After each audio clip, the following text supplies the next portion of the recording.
I think I really could be a good singer. I agree. Thank you.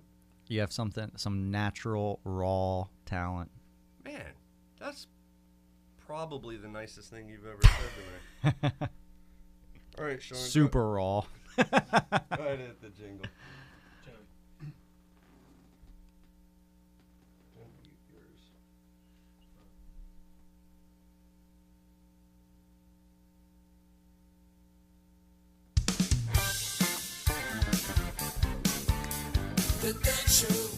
You better hit that solo.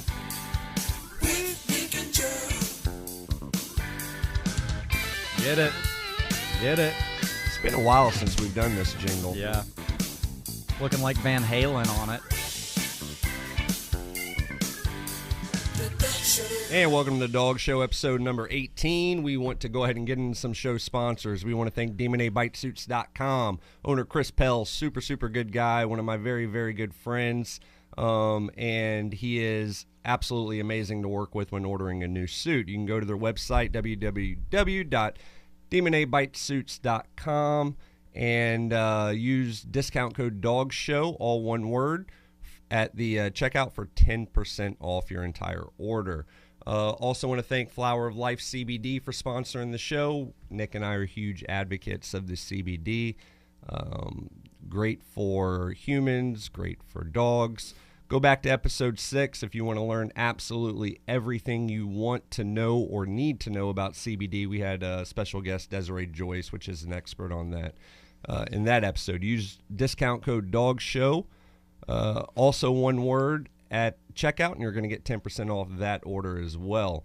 Finally, not least, we want to thank Whistle GPS tracking dog collars. They're little tags that you put on the, they're like size of a quarter, you put on your dog's flat collar, and you can literally track them live via their app on your phone. That way, if they were to ever get lost in the neighborhood, you can just pull up your phone, see exactly where they're at, and you don't have to call the authorities. We are excited about episode 18. Let's get into it. Power up request received. Initiating systems. Powering of transmitters. Live from OLK9 Studios in Virginia, they tell it like they see it. They educated the not-so-educated, and you'll laugh your ass off. Introducing The Dog Show with Nick and Joe, a podcast with knowledgeable info, rants, and absolute randomness. You're listening to the sounds of uncensored honesty from two of the most respected dog trainers in the industry. Live on Facebook every Friday at 2 o'clock Eastern Standard Time. New episodes available for download every Saturday. The Dog Show with Nick and Joe. Download on iTunes, Google Play, and iHeartRadio. And you can also get it on Alexa, Google Home, Podcast Nation, and every other venue to download podcasts. So thank you for your support in subscribing. Across the table from me, I have my main man with me in the studio, and he's leaving tomorrow, Mr. Nicholas White. What's up, guys? How are you, sir? Amazing. As you said, I fly out like 6 a.m. tomorrow morning. Yeah? Yep. Hollywood. Brian Callen. Comedian Brian Callen. If you guys want to be highly entertained, follow Brian on Instagram. He's so funny. He's a pretty funny guy. You may have seen him in the Hangover movies, Bad Santa, The Goldbergs. Literally, the list goes on and on. The world's dumbest criminals. He's a regular on there doing commentary. Just a funny guy. I didn't actually realize he was in The Hangover until you posted that clip. He was in 2 of them. I was like, holy shit, I didn't even know that was him. With the facial hair, yeah. I had to actually go back and watch it like 3 times because I wasn't convinced it was him. Like it was the facial hair and the accent. The accent totally Eddie, threw me off. Yeah. So what kind of dog does he have? I think a German Shepherd. I like to just go in blind. People like find out I'm doing like Ryan Reynolds dogs or someone. They're like, oh, what kind of dogs Ryan have? What kind of dogs like this person have? And I'm like, I don't know. I just like showing up and being just as surprised as everyone else. It could be people aggressive. It could be, I just don't know. I just usually go in blind because as you know, and a lot of people out there, it's good for them to know while we're educating is it's kind of irrelevant.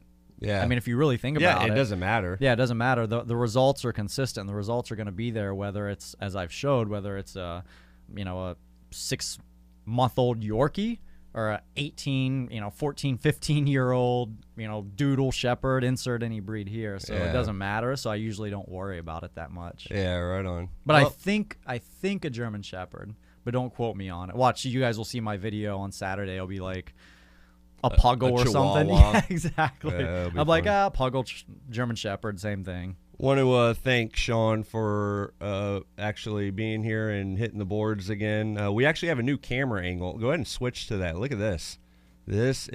Look at that guy. Let me see it. Oh, we got the Sean camera angle, man. Sean camera angle. He's the guy that works the magic for the last 17 episodes. The guy behind the guy. Yeah, absolutely. And we are excited to, we have a very special guest on the line with us right now.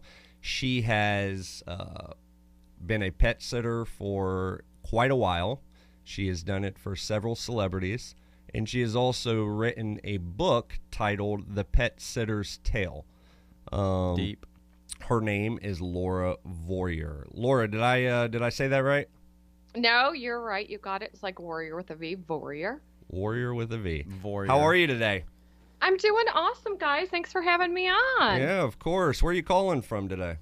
I'm calling from LA, the place where you'll be coming out here, Nick. Yeah, I'm actually a little outside of LA. I'm near Calabasas. I'm sure you've heard of that. I have area. heard of that. I've literally never heard of that.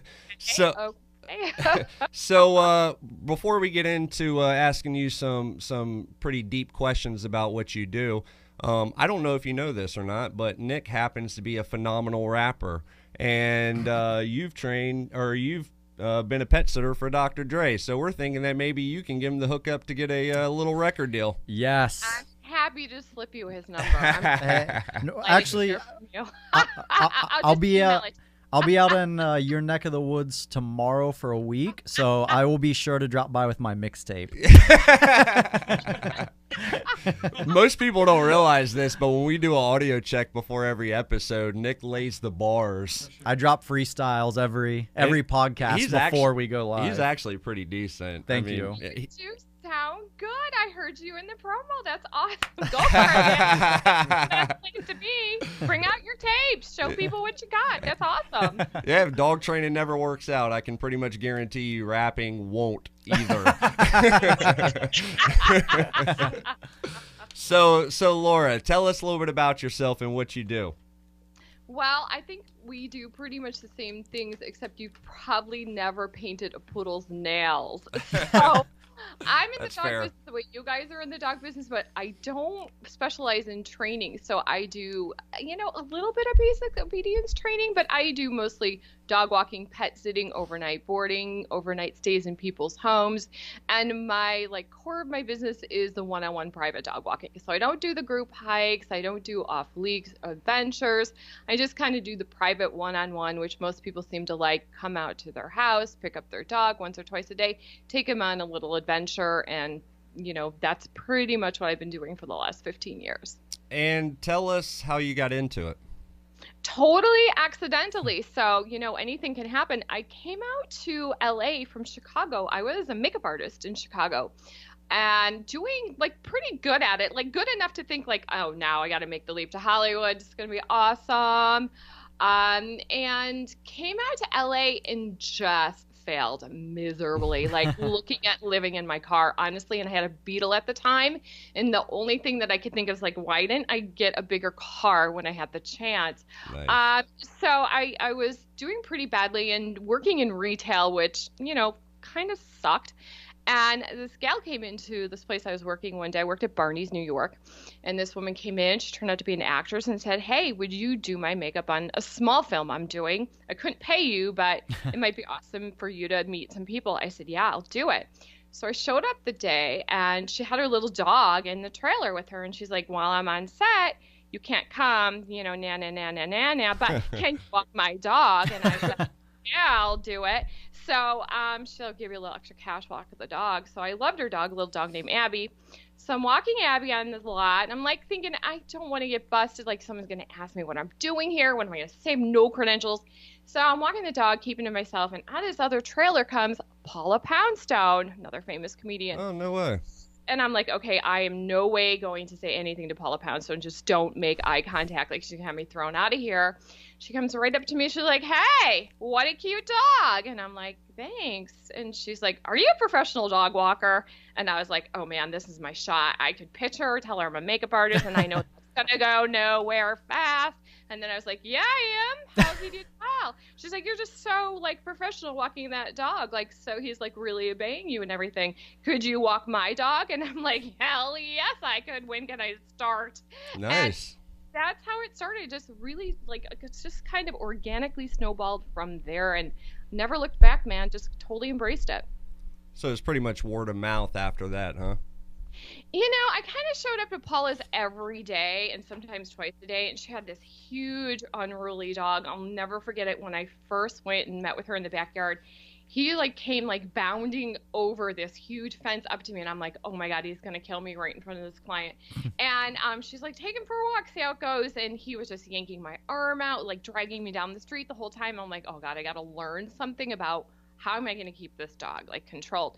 So I think that her neighbors saw that I was able to get the dog under control and walk him and be reliable and dependable.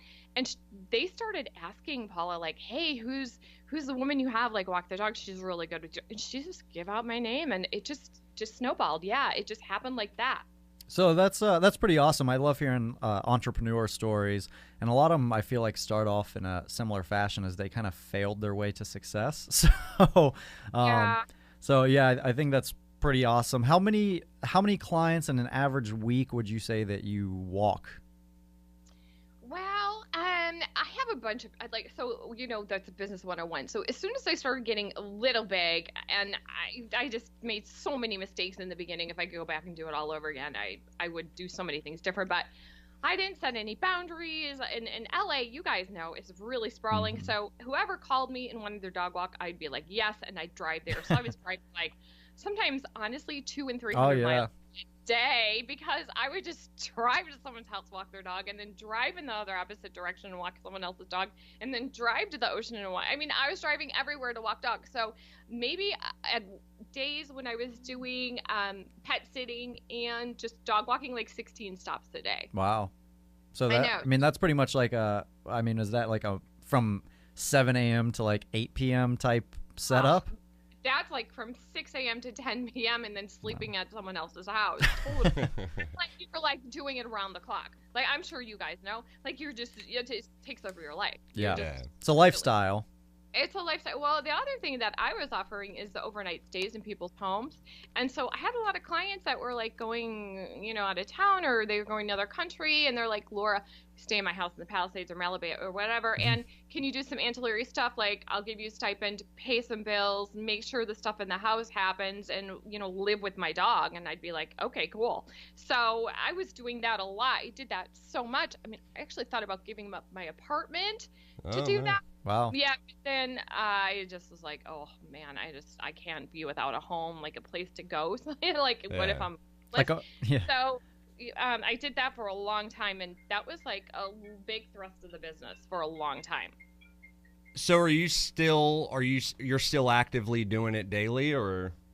Yeah, I still do it, and I have 2 locations. I know you guys have tons and tons of locations, but I have 2 locations. So I have a location here, it's close to the valley, and then I have one that's in Marina Del Rey, and that's actually a location my daughter manages. So oh, very cool. So you have teams working for you as well, then. Absolutely, you have to. Yeah, I mean, yeah. You do so much stuff yourself, right? That's true. Is it tough for you to find people that you trust, with other dogs and stuff? Oh my gosh. See, this is one of the biggest chapters in my book. It's called Dog Walkers. This has been the bane of my existence since I've started hiring people. It has been like really one shit show after the other. Sometimes you get fantastic people who are just amazing, and then immediately they move on to something else. Or they start their own dog walking business. Just, hey, so easy. the hiring is really it's been a comical challenge sometimes because they can really undo your business. And in fact, I write this a lot in the book as like just these things that people do. So now when I hire people, the last thing I say to anyone I hire is, don't do anything you wouldn't want to see yourself doing in court on a camera. You know, like you don't want to see yourself on that closed circuit television or someone captured you doing something that you're not going to be proud of in front of a jury. So I just tell everyone there's baby cameras, there's nanny cams everywhere. So just please be careful. It is tough. And this is such a litigious society. So that keeps me up at night. Like this is the stuff that keeps me up at night. Seriously. Do you have a favorite breed that you like to walk and pet sit? So I always think, this is my theory, that people love the dogs that they grew up with kids. And for me, I'm no different. I grew up with black labs. We had 2 black labs when I grew up. So when a client calls and they're like, hey, Laura, I got a black lab, I'm like, oh, a black lab. Those are my favorite. Like that's like of course I have a Chiweenie. I mean, I have a black lab, but that's my dream dog, like a black lab. I also love, I love all the dogs, but the black lab is like my favorite. I know, what do you guys like? German Shepherds?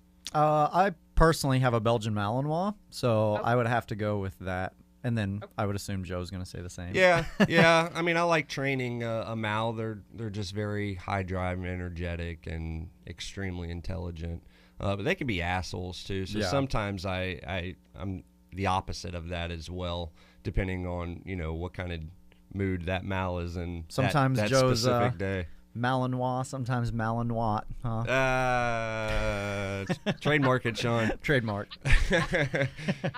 So, how do you have any Malinois clients?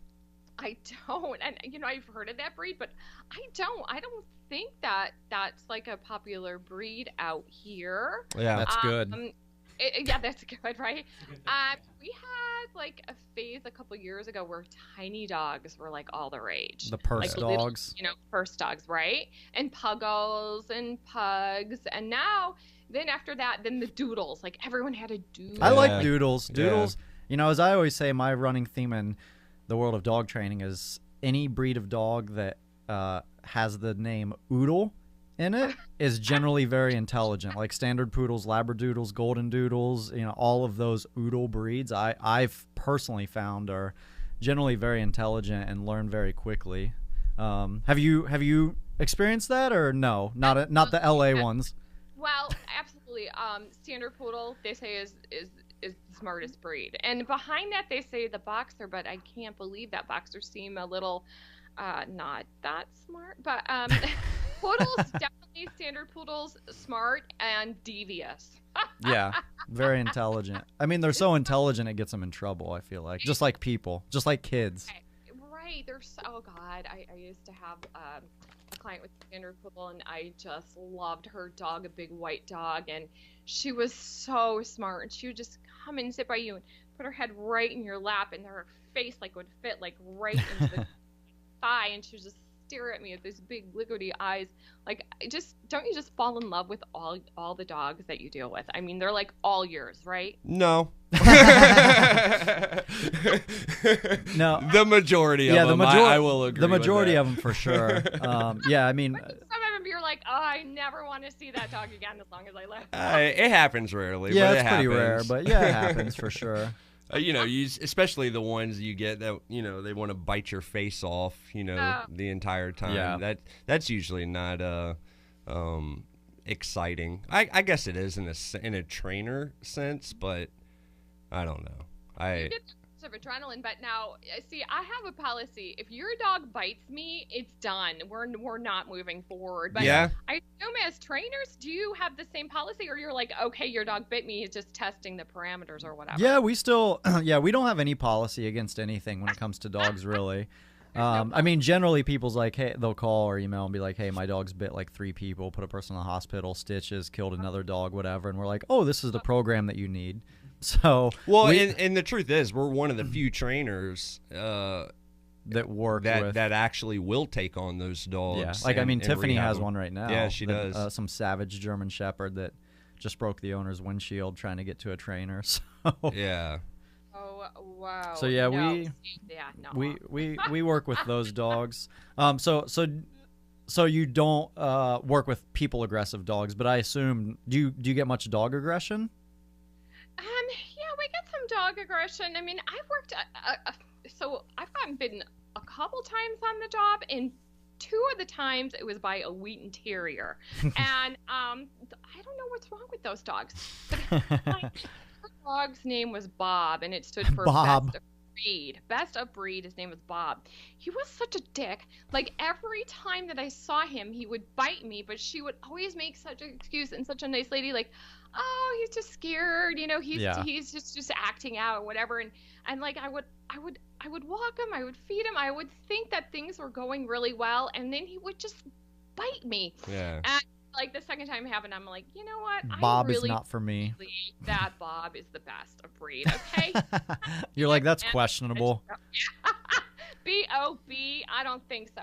And so I kind of let people go when they bite me. I give them once or twice, but I got bit by a huge Great Dane once, and yeah, it kind of, for me, it scares you, you know, like I get scared. I got scared when the dog bit me, and I remember I had to go to the next client, and I was shaking in my car, and I'm like, I don't want this next dog to pick up on the energy of like, now I'm freaking terrified that all the dogs are gonna bite me. So it like really shook my confidence for a little while, and I just had to get over it. But it's scary when you get bit. Like, you know, you guys are doing something and I respect it immensely, completely on the opposite end of the spectrum from me. So I'm doing like poodle parties, I'm going to dog parties. Like, I'm doing, like, now it's wedding season. I do a lot of wedding wrangling for people that want their dog to be, like, in the wedding. Carry the ring or whatever. Yeah. So I'll stand by with the dog. I'll make sure the dog is looking good and being calm, and it's walked and can walk down the aisle with the bride or be the ring bearer, like you said. But I am not getting in the ring with any super aggressive dogs breaking any kind of windshields. Like, I'm out. You know? It's funny because when we get new trainers in, I always tell them, I'm like, it's not you chose this career field. It's not a matter of if you get bit, it's a matter of when you get bit, and that's what's going to determine your passion at that point. You know, it's specifically for training dogs. As I always say, is don't be a firefighter if you're afraid of fires. Right. So don't be a dog trainer if you're afraid to get bit. Yeah. So, but I would imagine that it's a little bit easier when pet sitting and walking, that you don't really have the capabilities to turn that switch off at that point. Yeah. And I don't blame you. The last thing I would want to do is go for a walk around the neighborhood with an untrained dog and get mauled in my knee. So out of all the dogs that you're walking, what percentage would you say are like decently trained? Maybe 75%. Oh, okay, so that's awesome. That's awesome. Nice. So a high percentage. You don't want. I mean, I work with a lot of trainers. So what I do is I do a free meet and greet. So it's free. I come meet with you. I say, let's make sure everyone's tail's wagging when we meet. It's for me to bring the walker there. We're kind of all assessing, is it going to work? Like an eval. Yeah. Exactly, evaluation. So, like, we are going to, like, size up the dog. Is the dog aggressive? If the dog's aggressive and the dog's a dick at that initial meeting, forget it. We're out. Like, I don't want to deal with that because it's such like a hassle if an employee gets bit for me. Like, and then you got to deal with the owner and the insurance and medical procedures. It's just this is not like my thing. So first of all, we make sure everyone's tail's wagging when we meet, but then we set up the schedule and we kind of like see how the dog is on the leash. So most dogs are already leash trained and they're like cool to go for the walk, but if it's a puppy or a dog that they just adopted and it's not been leash trained, I'll get my trainer in and we'll do basic like obedience training and leash training, because there's nothing worse than walking a dog that's not trained for the leash, and they're pulling your arm out and they're going in circles and they're attacking every dog that walks by, and it's the dog's walking you. Oh, and that happened to me a lot in the beginning, like a lot. And then, you learn about the tools of the trade and like what you can do to help the dog learn how to get used to walking on the leash and what kind of collars and what kind of halters and what kind of commands. So you kind of just really have to teach yourself those basic obedience skills, or it is just life's going to be miserable. Yeah, that's fortunately where we come in for a lot of those people.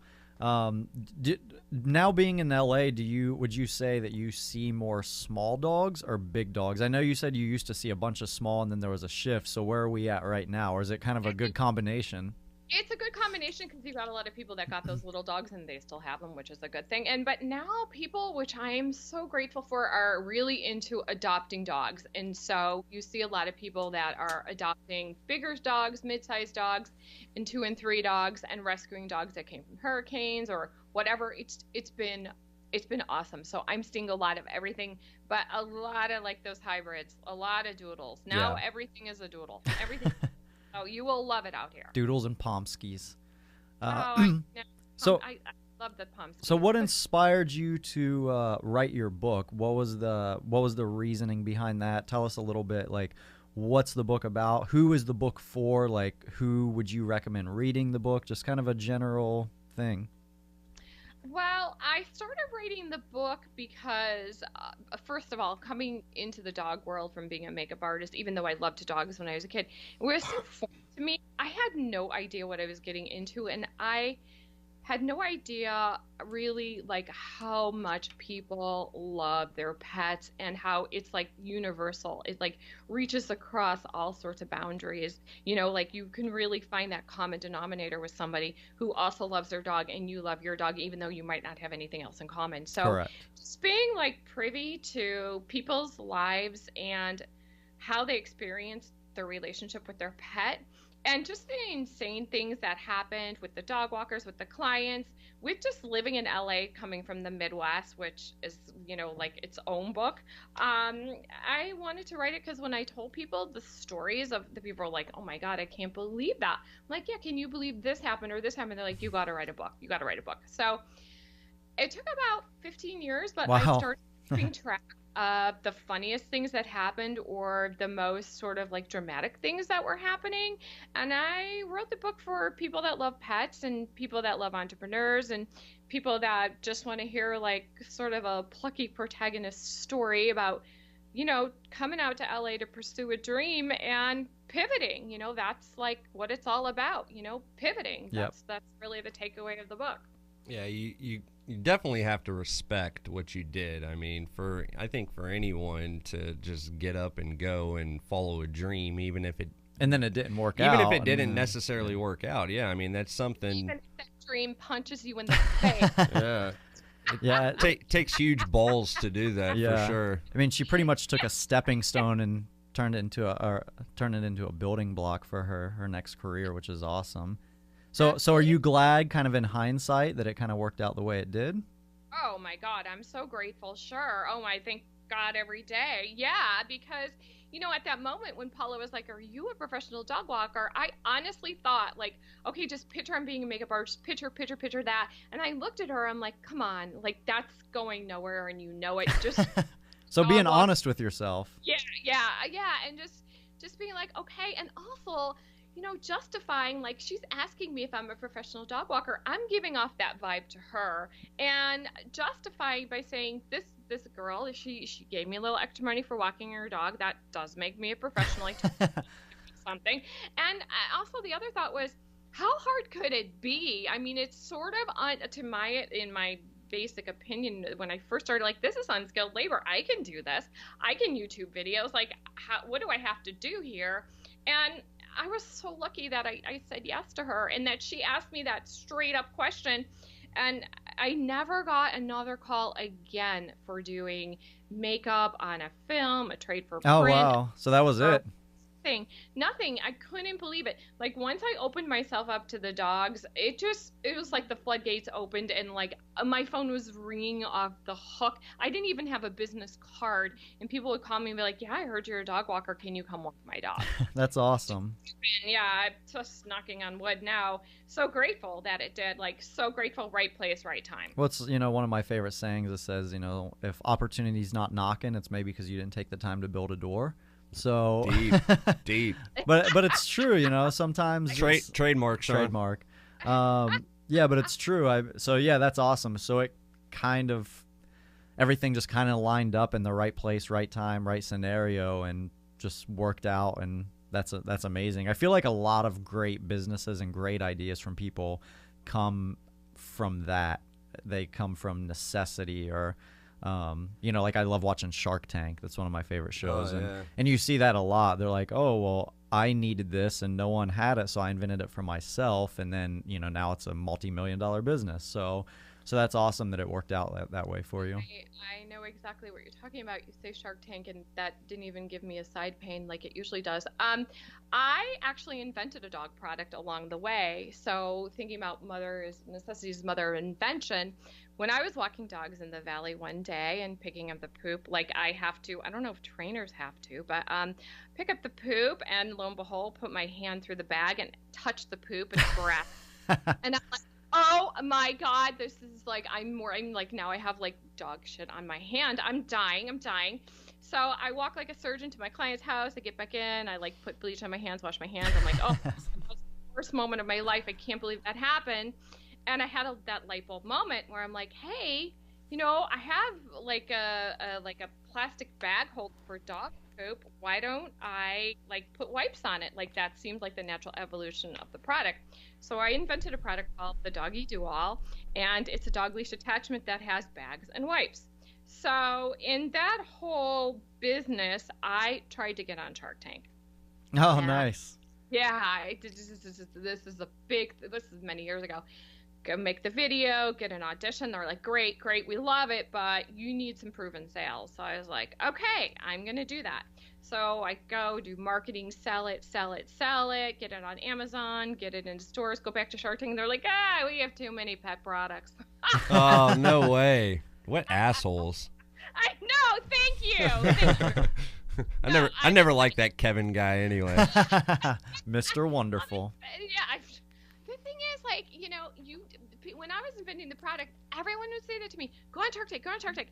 Listen, that's one way, but it's not the only way. If you're passionate, you believe in your product, there's so many ways. Yeah, you can make anything work. I mean, you can do anything, right? Yeah, there was millions of businesses and inventions before the 9 years that Shark Tank's been around. So, so Laura, what's the wildest and craziest thing that has ever happened to you while walking a dog? Maybe it's an excerpt from your book. Or pet sitting. It's actually a sad story, but now that I've had some time away from it, a dog actually died while I was watching it. Oh my God. Oh, wow. I know, it's the worst thing that you can ever imagine happening, and even worse than that is the clients kind of thought that the dog might die while they were gone, but I never saw it coming. So this was a 17-year-old golden retriever. Wow. He was owned by two of the most powerful, wealthiest attorneys in LA. And I was sitting for him up in this gated community. He had multiple open heart surgeries. He had the best Dr. Cedars-Sinai. I mean, he was the golden boy. He was staying alive forever. And this couple had only daughters and this dog. His name was Ralph. And they were going to their first daughter's wedding in Hawaii. And they're like, hey, come stay at the house. Take care of Ralph. And I loved him. I knew him since he was like a little dog. So I never saw him dying. This is the thing, like, still think about it. Like, I never thought he might just die, because I've gotten so used to people saying, okay, this is the last day. You want to be here. You want to say goodbye. You want to just, have some closure, Laura. We want to let you know we're putting the dog to sleep or transitioning, whatever. Correct. So I get so used to that kind of like forgot that a dog can just go to sleep and never wake up. Just like people. Just like people, right? You forget that habit. I don't know. So I'm at their house and I'm like enjoying all the amenities of their house, right? Is totally fine. He's getting his 25 pills a day. He's getting his organic holistic chicken that I'm warming up to the perfect temperature and spoon feeding him. Like, everything's going great. And I sit down to watch a movie.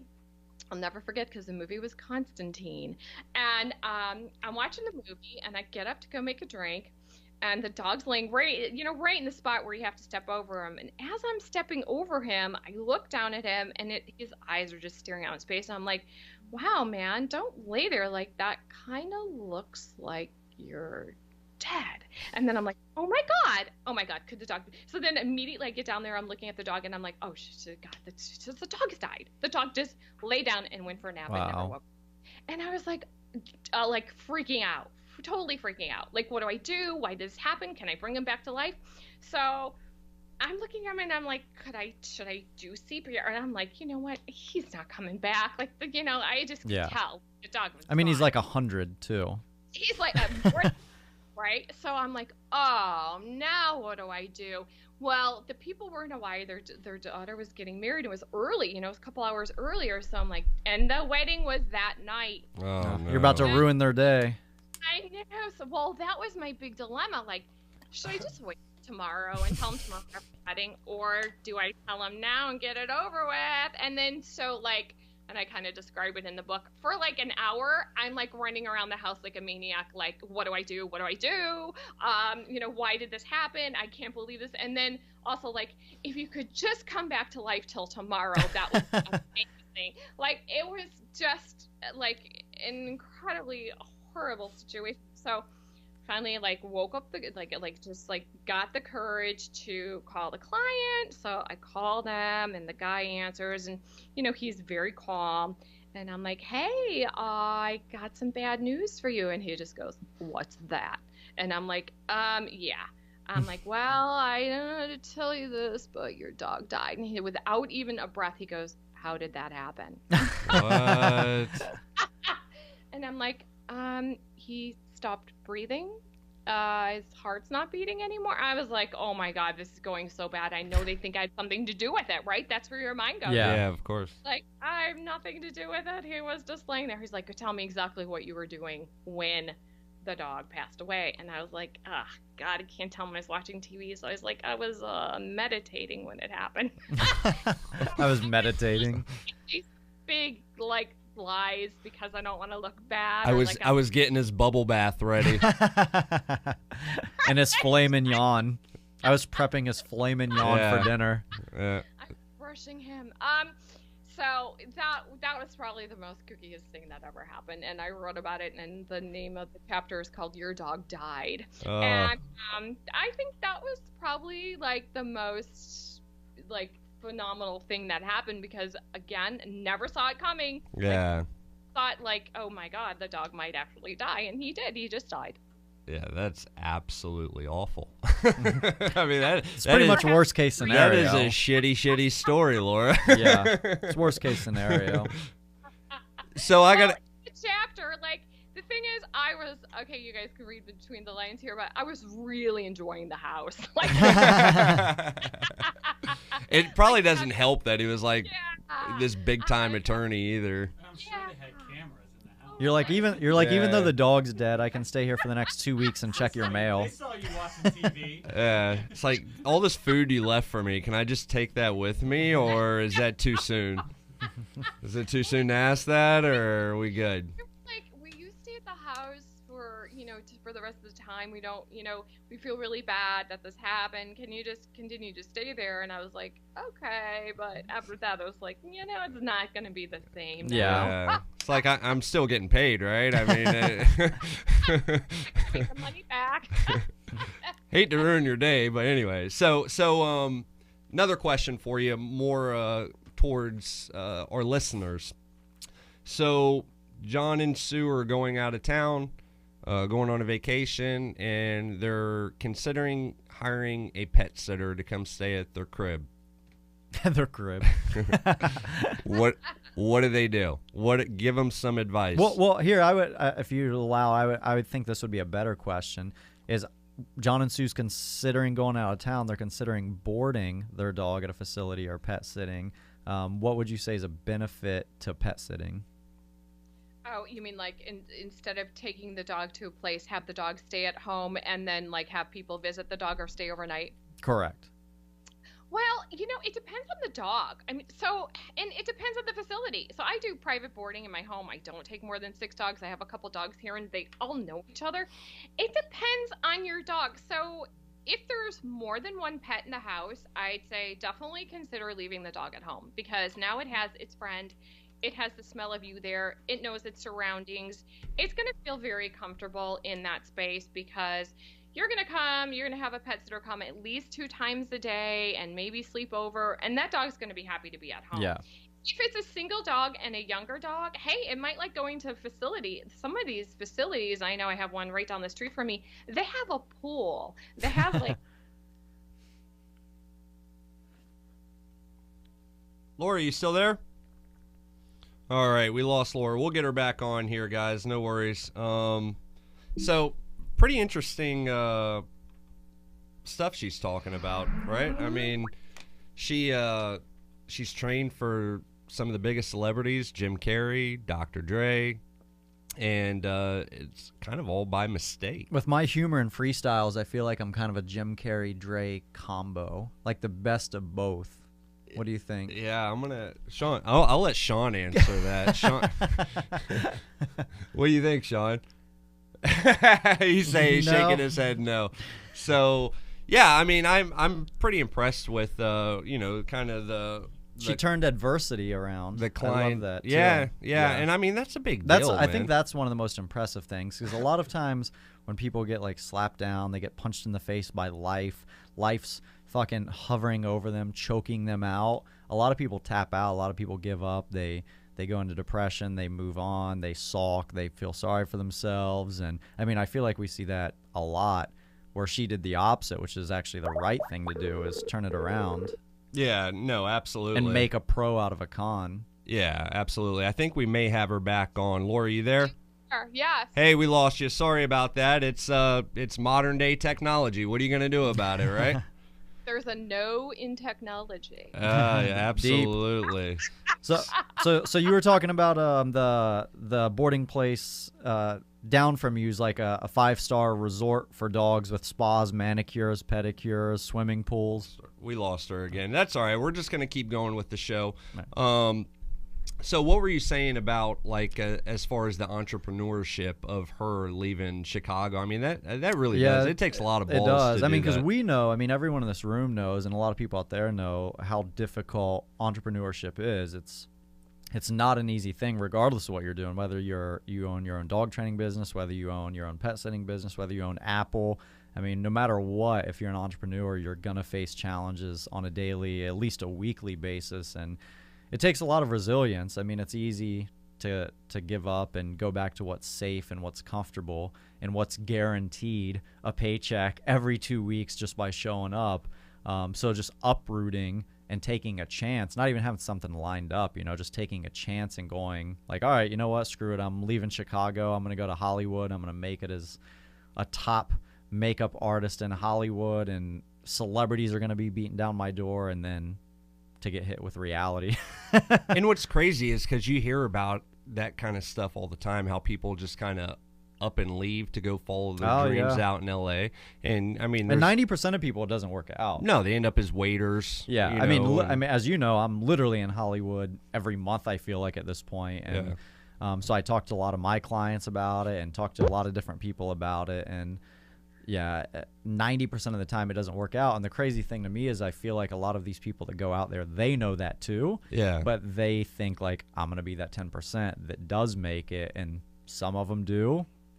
Yeah. Some of them don't. And in her case, she went out for something completely fucking different, right? She went out there to be a makeup artist, to take care of people for the stars, and ends up, finding this crazy passion she probably didn't even know she had, and ends up making a living out of it, and being a pretty big deal, about it too, writing a book, and I mean that's big stuff, that's big time, so. Definitely commendable. Laura, we have you back on. I am so sorry. I'm not totally sure what's going on with the connection between us, but are you there? I'm here. Can you hear me? I can. Yeah. We got you. We got you back. So sorry. Go ahead and finish what you were. Pet sitting versus boarding. Yep. So just the takeaway there is it depends on the dog, and it depends on, how comfortable you are leaving your house to its own, its own whims while you're gone. I think it's a good idea to have somebody come by, even if you put your dog in boarding, because, if there's a lot of break-ins and a lot of stuff that can happen when nobody's home. So do you ever have that? Do you ever do house sitting or pet sitting without a pet? Yeah. Yeah. I do. That's crazy? Awesome. I do. So you're doing pet sitting with no pet. Yeah, it's like house sitting. Yeah. I had a client who went to Thailand for a couple months, and he's like, just come by. I'll pay you every other day, water my plants, bring the mail in, just flush the toilets. I guess that was a thing in the past where people's plumbing didn't work if you didn't use it. And so I would do that and just kind of watch out for the house. And that's, yeah, I think that's a legitimate thing to do, especially because, I could see that. It's like there's crime, Oh, people yeah. houses, and they, even though you have an alarm system. Look, I had a client who went out of town once, and I went over to his house to check it out, and his garage door was open. I was like, what is going on with the garage door? Well, it turned out the neighbor got a new garage remote, and their frequencies were the same, and every time the neighbor opened his garage door, my client's garage door flung open too, and you could get right into the house. That actually happens? I didn't think yet. Yeah. That's crazy. I could see it, yeah. Dude, it's 2018. Like, I clearly there should be something. So right now we go to Sears, buy a remote. We can drive in a neighborhood. Well, no, that's not what she's saying. It's kind of like e-collar frequencies. It's a randomization, a sequence of numbers. So you have like a 1 in 30,000 chance of it happening. Right, but it's possible. Yeah, it's still possible for sure. I think it's possible with kind of anything like car beeper things. I mean, it's a frequency. So I think it's rare, but it's definitely possible to have that happen. Really quick, because I'm actually interested in this, because I've obviously never had a dog walker or pet sitter or anything, because when I leave town, and we're all leaving, and I'm just have the dogs. Usually Joe is my free pet sitter, but he thinks he's getting that bill. Don't worry, they're adding up over the years. But not to give Joe any ideas, because now he's going to invoice me after the show. But what is an average cost to have a pet sitter, like stay at the home overnight, and what is an average cost for like if I wanted to have you or one of your walkers to come and walk my dog? And I know it's different, business to business, but what would you say is the average kind of standardized cost throughout the U.S. for pet sitting and dog walking? So overnight stays in people's homes start at $100 a night. Like that's just one dog, 24-hour stay. It starts at $100 a night. So you add pets, you add ancillaries, and like lots of stuff that you have to do. It can go up from there. Yeah, and then for dog walking, I have a puppy program. It's like $20 for 20 minutes, and that's the minimum. But then most walks are like $35 for a half hour.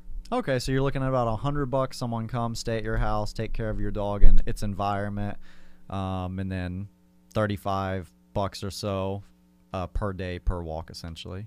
It's per walk, yeah. So, and usually the walks are like 30 to 45 minutes. And then if you add a dog, it's usually an extra $5. And, I do all sorts of stuff for clients. So you prepay for a package of 10, you get one free. If you rescued your dog, I don't charge for that dog as long as it's not a dick. Fair. Like, when you're the owner, you can do, I'm sure you guys do this stuff. Yeah, of course. You make all sorts of, deals and exceptions just exceptions. And you have a client who gives you a lot of referrals, you're going to keep that person's rate low. So, and also I'm dealing with a lot of competition from apps. I don't know if you guys. Oh, like Rover, stuff like that. Rover, Dog Vacay, Wag.com, like these on-demand dog walking companies, they're like the Uber for dog walkers. Yeah. So, but I got to tell you, my clientele is a certain demographic. Maybe they're skewing a little older. They don't want a stranger showing up at their house to walk their dog. They're like, no way. I would never do that. What? I mean, I'm kind of younger, and I don't feel like I would want that. Yeah. Would you want that, Joe? Fuck Just no. a random stranger off the internet showing up to your house to walk your dog? Fuck no. We have to sit down for an hour interview. Like personal, like referred or something by someone. And I'm doing a background check. Yeah. I mean, that's and a strip search. It's important. Yeah. I feel like you have to trust your dog walker. They're coming into your house. That's your shit, right? All your personal stuff in there, and you're hoping that they all of your money or lack thereof. Yeah. In Joe's case. Yeah, in my case, lack thereof.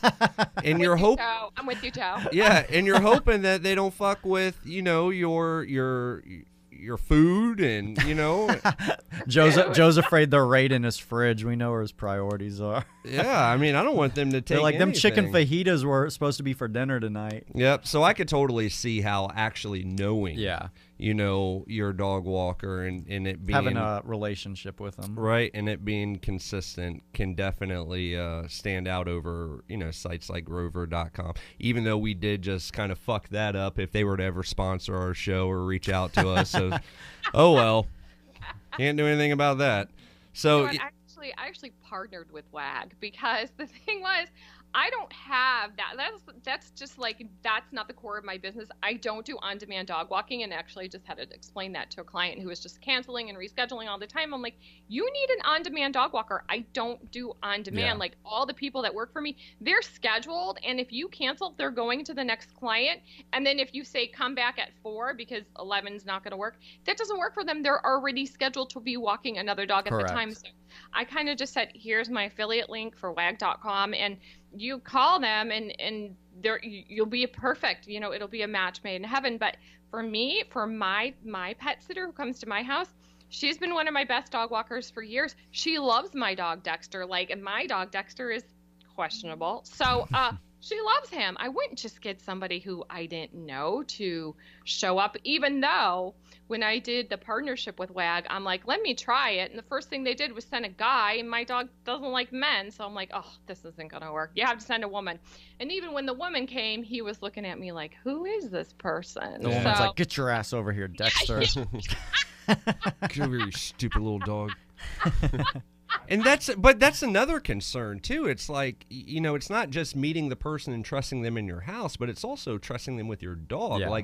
Like what if your dog is acting like a dick that day, and your dog walker had an argument with with his wife or her husband, and it's not that shit. You got to really be careful. But I mean, I guess and I was gonna say, and to play devil's advocate, that's in everything for everyone really. out there, is I'm sure there's a lot that are amazing too.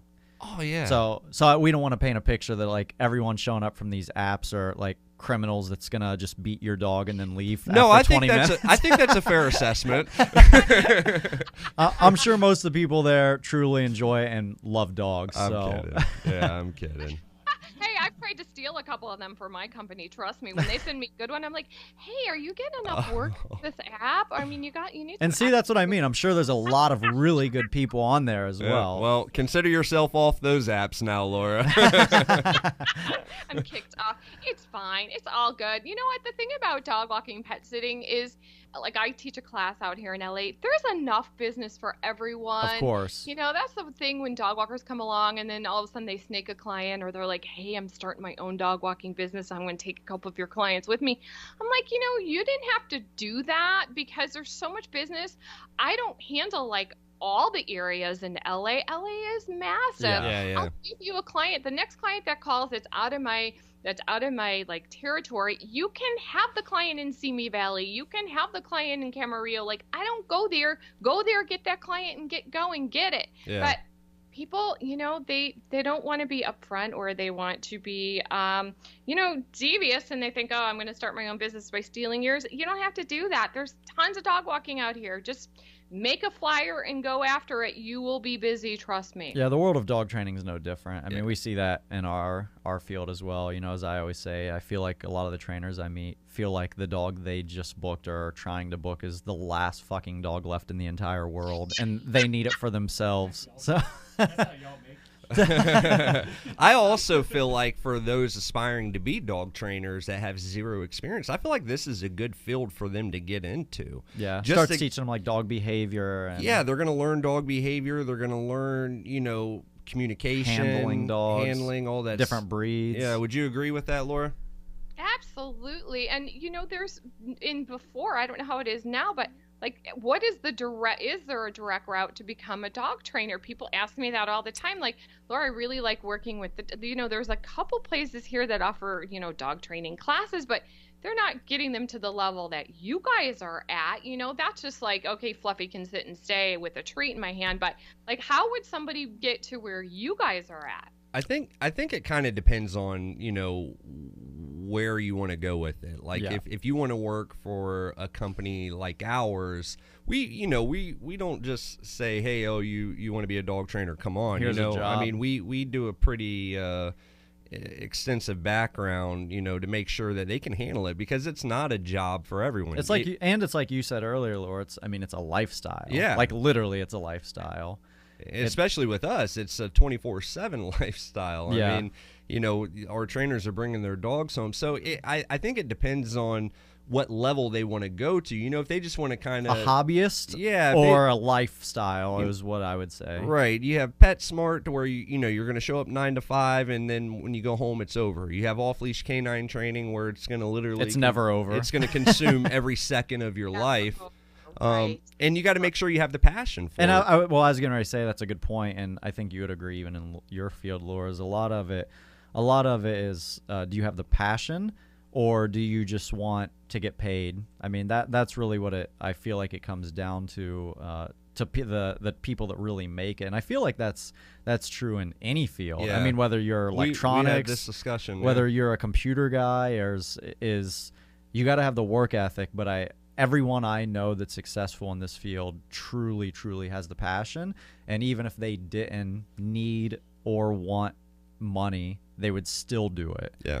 So I feel like that's what separates the people. So those are the people that I look for in off-leash canine, is the people that even if they had all the money in the world, they would still say, you know what, I still want to work with dogs. So yeah, and even if after the passion is found and you realize that you do have the passion, you do want to do this, then my advice would be to find a mentor, find somebody who's really, really good at training dogs. And don't ask for them to hire you. Just ask for them to for you to tag along. Can I shadow you? Yeah, clean the shit up after the dogs. Do whatever you can to help them so you can learn. We've had some trainers start off that way ourselves. We've had several. Yeah, they start off cleaning kennels or picking up shit or literally just to learn. Yeah, and now they own locations and are some of our best trainers. So.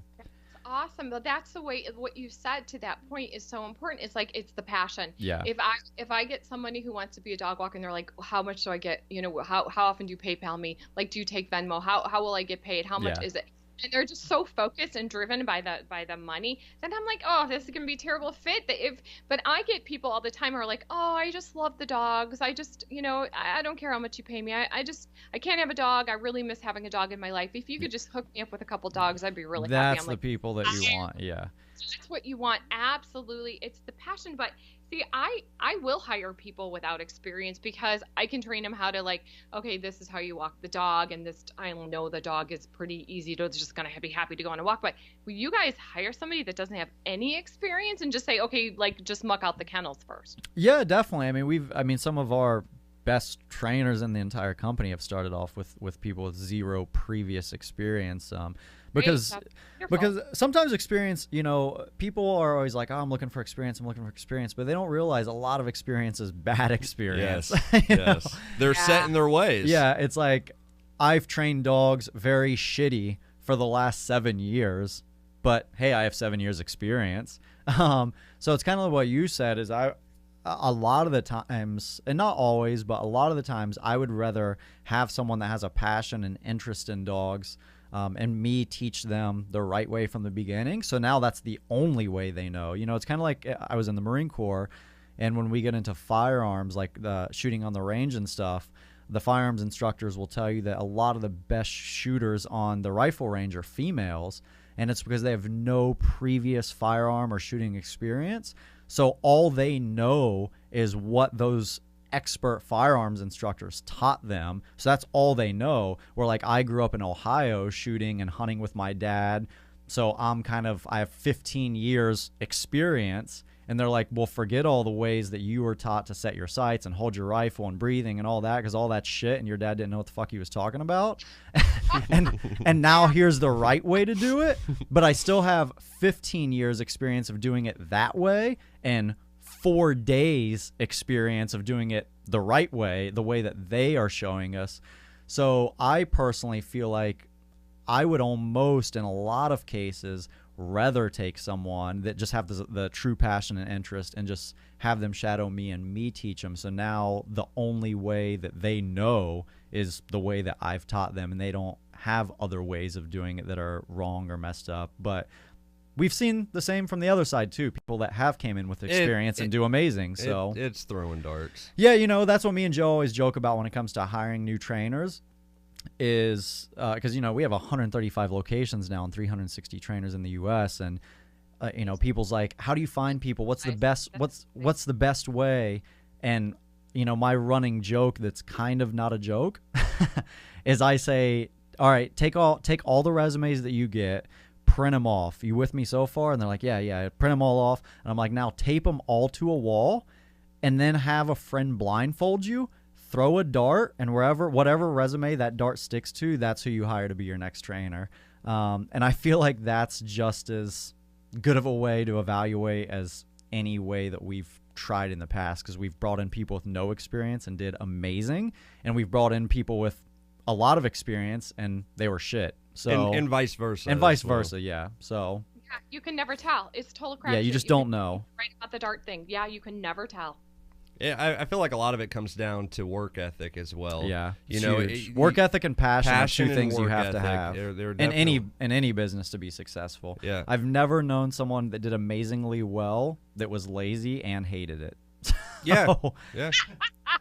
They're like, I hate this and I have zero work ethic, but I'm the best in the world at it. Yeah. I've literally never met anyone in my life that fit that. So my thing is, you have to have passion, you have to have a work ethic, but you don't know if the person has either of those until you give them the opportunity. So hopefully that kind of answers your question. And a long answer is that yes, we have and will take people with zero experience whatsoever, and some of them have done amazing, like top 10 in the company, and some of them have been shit, like bottom 10 in the company. So that's why I use the throw a dart at a board, because I've learned that there's really no way to know until you put that person out there and see what they do. Have you found that the same in your business, or is it a little different? Absolutely. It's a little different because, my area of expertise is not that like a drill down. Like, you guys have to know what you're doing. You're, highly skilled, and you're kind of offering a whole nother level of training, the off leash, the e-collars. That's totally out of like we're doing like basic obedience leash training. Yeah. But I do have people come to me all the time. This woman came to me and she's like, I really want to be a trainer. I want to train police dogs. How would I even do that? And I said, you know what? I don't even know how. Tell her off-leash canine training. So I'm really glad to have this conversation with you, because I do have a couple people who I know. I'm not going to start bombarding you with resumes from my friends and family who want to be dog trainers, but no, send them. I do have people who are like, how do I do that? And I'm like, you know what? I don't know. So this is good education for me, because I never did know. And again, what you guys are doing, I really admire all your location and your success. Congratulations. I mean, thank you. I watched your videos too. It's amazing. I mean, it's amazing that you can just train a dog and get the dog to be so confident and just have that like amazing, like, world record down from 350 yards or whatever. I'm like, oh my God, that's incredible. Like, really, hats off to you guys. Well, thank you. I appreciate it. Thank you very much. So what do you have coming up? What's next for you? Are you looking to expand or add more locations? Just go with what you got. What's on the horizon? Movie. I'd like to make the book into a script, into a movie. Oh, that's awesome. Wow. That's a huge goal. That's awesome. You should. Can I give you some advice? Yeah, sure. Nick and I, and maybe Sean, we should probably be in that movie in some form or another. Maybe just the guys off-leash walking their dogs in the background. I want to be Nick White playing Nick White. Deep. I want to be Joe Zitzelberger playing Johnny Depp if possible. Or Dr. Dre. That's cool. I could be the Dr. Dre. Dr. Dre playing you. Yeah. Ooh. He's Joe Zitzelberger in the movie. I will put you all in the movie. Yeah, well, okay, so you guys saw Bridesmaids. I'm sure you saw Bridesmaids. So I kind of picture the movie like Bridesmaids, but it's going to be called Dog Walkers, and it's going to be like that, but it's going to be funny. The thing, and most of it will focus on like the hiring of the people, and like everyone's kind of a character, and like I've had so many characters, but I have a funny little thing. Like, this little girl kept calling me. She wanted the job so much. And I was like, you gotta be like old enough to drive. You can't take your bike. And she was like, like 11. And she was like, I really want to do it. I want to be a dog walker. And I was like, okay, well, it's, you're just too little. Like, you can start this. I'm sure you'll be my biggest competitor, next year. just ask your mom, help you out. So I ran an ad. I run my ads on Craigslist, and this person called, and it turned out this little girl had a voice changer. And when I went to the meeting, she was sitting there with her mom, and she's like, I know I tricked you, but I really want a shot. Like, I really want to try. I'm like, you're kidding me. Like, this kid got a voice changer so she can convince me to, like, go and interview her for this job. That's the passion and interest I want. respect the shit out of that 11-year-old. Yeah. That is amazing. I'm looking around Starbucks like, who could it be? And the little girl's like, hi. And I'm like, no way. What? That is so awesome. how old was she? She was 11. That's so awesome. Nice. Yeah. She's going in the movie. Nice. Hell yeah. That's where I'm going with it. I want it to be fun. I want it to be like the plucky protagonist comes out to LA, has her ass handed to her, and then becomes a dog walker, and the ups and downs. But a feel good movie with lots of dogs. So where are you at with it? Is it right now just kind of like conceptual? Yeah.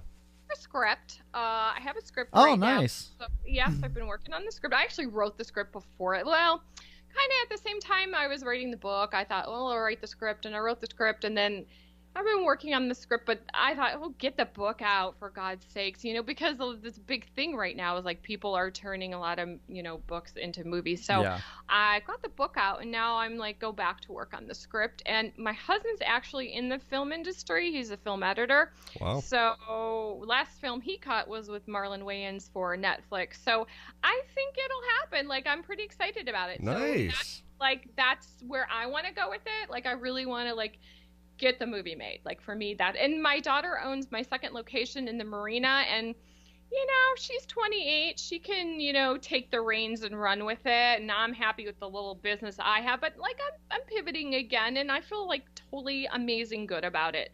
Like, I'm kind of at the point where I'm ready to like embrace the movie making now, the magic. Very cool. So you're circling back to the whole Hollywood thing that you originally went out there for, coming full circle.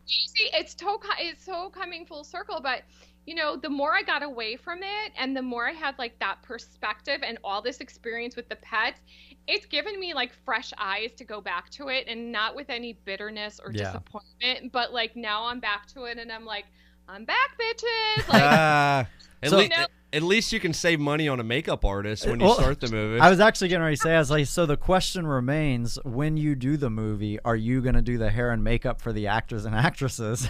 God, only for the dogs. Nice. So we have posted Laura's link on underneath this live feed pinned of Off Leash Canine Training LLC to find her book. Which is The Pet Sitter's Tale. So go out there, check it out. T-A-L-E. What's that? I had to say tail, T-A-L-E. T-A-L-E. Yes, people always say, is it tail or is it tail? And I'm like, no, it's tail, T-A-L-E. Yep.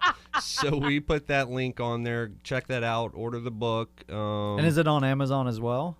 Absolutely. Yes, it's on Amazon. And check me out on Twitter, because I love to talk to people on Twitter. And in my book, I say, thanks, Twitter peeps, because I get a lot of people who are very encouraging. What's your Twitter handle? Pet Sitter's Tale. Same thing. Same as the website? Yeah. The website's The Pet Sitter's Tale, and Twitter's just Pet Sitter's Tale. T-A-L-E. All right. I just posted that for Very everyone cool. as well, so they can follow you on Twitter. Anything else, Laura, that you wanted to announce or plug? Yeah, if you're looking for dog walking, pet sitting in the Los Angeles area, it's yourdogsbestfriend.org. And that's about it. It's been so much fun to talk to both of you guys, Nick and Joe, and I'm sure I'll be hearing from you again. And yeah, let's talk about that movie. I'd love to get you guys in there. Maybe we can get you some singing parts. Yeah, shit. We're going to hold you accountable to that. I'll do the soundtrack for it. You should have never said that. Actually, singing off-leash dog trainers. I'm going to use my connections, and I feel like Ryan Reynolds playing me would actually be a good fit. Ryan Reynolds or Leonardo DiCaprio playing me would be nice. What do you think, Joe? Yeah. You sound convinced about that.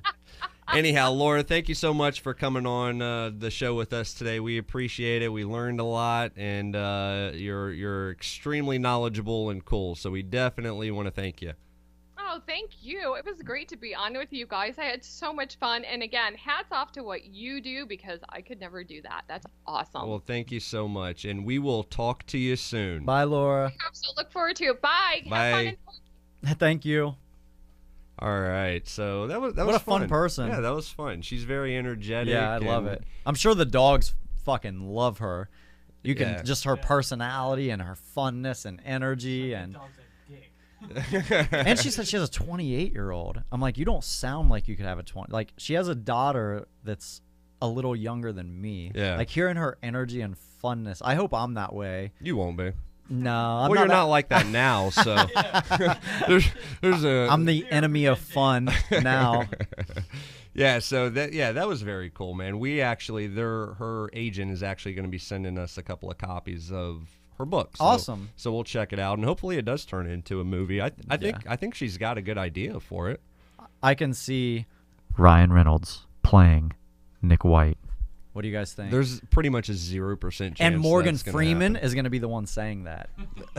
That's Look, we're just going to start calling this the no cam. Let's hear your Morgan Freeman impersonation. Because I haven't practiced for a while, so let me preface it with that. I hope you got to let this. This is going to make you die. This is Morgan Freeman. That is so. What the fuck is that? No. That's like a country hick, man. That's like the opposite. Of you are entering the wormhole with Morgan Freeman. What is that? That is so bad. Oh man. I think I killed it, to be honest. I think if you pull up Morgan Freeman on YouTube, compare it to that, you won't be able to tell which is which. What we should do is we're going to pull that clip that we just did, and then we're going to edit it to where Morgan Freeman's coming right behind it. And see? And then we're going to... I think you'll be blown away, to be honest. We'll post a poll, and we'll see, how many people agree with you versus how many people agree with me that you sound like a hick. So... If Morgan Freeman was white and raised in the cornfields in Ohio... That is what you sound like. Actually, I don't even think that's that. Still it's no. that bad. It's still a no. You sound like an 11-year-old with a voice changer. What we should do one day, we won't do it today because I I didn't prepare my vocals for it. Oh Jesus! But we should do the Bart Simpson. Oh yeah, we got to get your Simpson because it's equally as horrid. That's completely false. And then we'll get Nancy Cartwright on the podcast someday. Yeah, well, she did say it was the worst impersonation. Nancy, I did Nancy Cartwright's dog. Nancy Cartwright, for those of you that don't know, let me say, is one of the most wonderful, amazing people I've ever met in my life. Literally, just an amazing person. But I FaceTimed when I was out doing her dog. Me and Nancy went to dinner, and Joe thinks he has like the best Bart Simpson impression ever. Fucking do. So I FaceTimed Joe, and I'm like, Joe, I'm here with Nancy Cartwright. She's the voice of Bart Simpson for forever, since season 1 to current, and Nancy Cartwright herself literally said, Joe, that is quite possibly the worst impression of Bart Simpson I've ever heard in my life. She FaceTimed me to tell me that was the worst. I'm still a fan. But... I'm still a fan. But she gave him pointers, though. She said that was the worst impression I've ever heard in my life of Bart Simpson. But here's some things that you should try. Here's some phrases you should practice. And she actually said next time you should come out to LA with me to watch. And she's like, you can come and sit at a table reading of The Simpsons with all the characters. They sit around a table like this and read the script. And she's like, and come out with Nick next time, and we'll. And I can be Bart. Yeah, and she didn't say that. She said you're way too horrible to ever pull it off. All right, but you can hear it. I'm just gonna do it. I'm just going to wing it. Here we go. All right, now, I didn't mentally prepare for this, so I want to give that caveat. Right, hold on. I'm going to record this and send it to Nancy. Let me get some water. I didn't mentally prepare, nor did I get my vocals right prior to this. I'm going to send this to Nancy, and I'm going to say, Joe thinks he's nailed it. What do you think? Here we go. Don't eat my shorts, man. That was it. That was it. Was that it? Not quite. I What? feel like it was slightly off. What?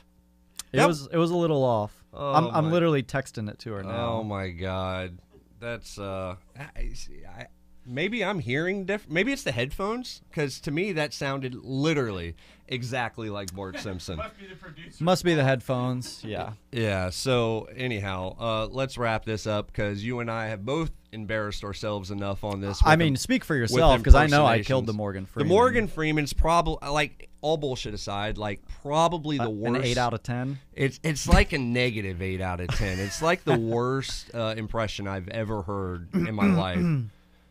Maybe you guys needed a sample.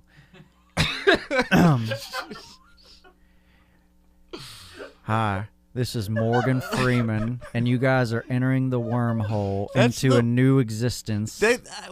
Why is your mouth shut when you're doing it? Like, because this is Morgan Freeman. it's so bad. It's so bad. It's almost as bad as your Irish act. No, it was your Irish I don't remember accent. which We'll one do it that. was. We'll save that. We'll save it for another show. They can only handle so much amazing impressions. Yeah, they got the Bart Simpson one. So, so let's go ahead and wrap this up. You have Brian Callen tomorrow morning. I leave to do actor comedian Brian Callen. Excited about that. I'm there for a week, and then after that, I have Bruce Allen, president of the Washington Redskins dog. Then after that, I'm in Fiji. And then after that, I have my super good friend. I was actually just talking to him right before we came in. Bob Salamini, one of the most decorated French ring decoys in the United States. He's going to be here mid-June doing a 3-day seminar for my trainers, actually, teaching them how he does what he does. And then we're going to have Bob on the show as well. So you can have your French ring questions, your protection questions. I mean, Bob does everything. I mean, he does pet obedience, behavioral, pretty much everything, but that's what he's known for, is the French ring stuff. Breed, genetics, whatever you want to know, we'll have him on the show. I believe it's June 15th. And yeah, that puts me till pretty much July. What are you, when are you back from LA? I think May 6th. Wow. Okay. So I think we're probably going to take the week off next week. Yeah. I think so. Maybe we can make something happen out there see. in LA. We'll see what goes on. So as far as me, just finished an aggression rehab, which how'd that go? I haven't seen that dog. Yeah, it was situational. Since day one. It was situational. He did amazing with me. Met kids, met people.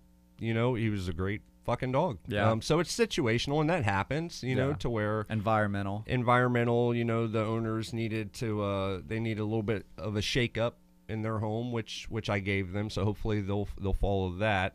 And then we have Philip Grubauer, which is the goalie for the Washington Capitals. I'm going to be training his dog, I believe, at the end of May. Yeah, so that'll be cool. I'm actually going out there next week to go meet them and meet their dog and kind of chat about you know, what they want going forward. So see what their goals are. See. Come on. Nothing. I liked it. Thank you. I appreciate that. I thought it was good. And then as far as the dog show, we got a lot of things coming up. We're not going to go into all of our guests, but we got a lot of really, really awesome guests coming up, and that we're really excited about for the summer. And yeah, definitely, if you're looking for, I want to throw this out there, if you're looking for a dog trainer in your local area, you can just head over to offleashk9training.com. There is a trainer locator. You can enter your zip code, and the contact information for the closest trainer to you will come up. Yep. We have 135 locations now around the world, so odds are wherever you are, you're only at most a couple hours away from a certified off-leash canine training trainer. And if there is not one, Nick? Yeah, I mean, if there is not a certified trainer in your area from Off Leash Canine, then obviously, as you see with our podcast, I mean, I feel like we know a lot of amazing trainers at this point, outside of Off Leash Canine training as well, and would be more than happy to refer you to some of those guys. I mean, you've seen a lot of them on our show. A lot of them you haven't seen on our show as well. But, yeah, so if you don't find someone in your area, you can shoot us an email, and we can probably put you in the direction of a really good trainer that is in your area with our resources. Yeah, and I also want to do a couple of plugs, if you don't mind, for a couple of podcasts, other podcasts that I've been listening to, and I feel like they deserve the credit and the plugs, which is number one, Working Dog Radio. Yeah. That is, it's obviously geared toward working dogs, police, military, protection sports, stuff like that. They get a lot of very, very reputable guests on their show with a lot of experience, as far as, police officers in the K-9 departments, to the trainers, to Mike Ritlin. Yeah. A lot. So check them out, Working Dog Great Radio. trainers, too. Yep, great Ted trainers. Summers. Yep, absolutely. And then I also want to plug out Mike Ritlin's new podcast. Oh, yeah, I've been obsessed. I haven't heard it yet. I've been obsessed with it, Yeah. man. Like, it's called Mic Drop. Yeah, I've seen it, but I haven't listened to it yet. His last episode, he had on, I don't know if you remember, the controversial, it was a seal, that transgender seal. Oh, yeah, I do remember that. You Yeah. remember that story? So Yeah, he has, I remember that. He has her on as a guest, and it was like a 3.5 hour show, and Yeah. man, I was zoned I would in. like to listen to that. It was Yeah, it's really interesting. good. It was really good. So check out those podcasts as well. If you wouldn't mind, subscribe to us on any app that plays podcasts, and that's the easiest way to support us. We appreciate everyone tuning in and listening. And we will see you guys maybe next week, maybe not. Yeah, who knows? We'll see you sometime, though. Here we go.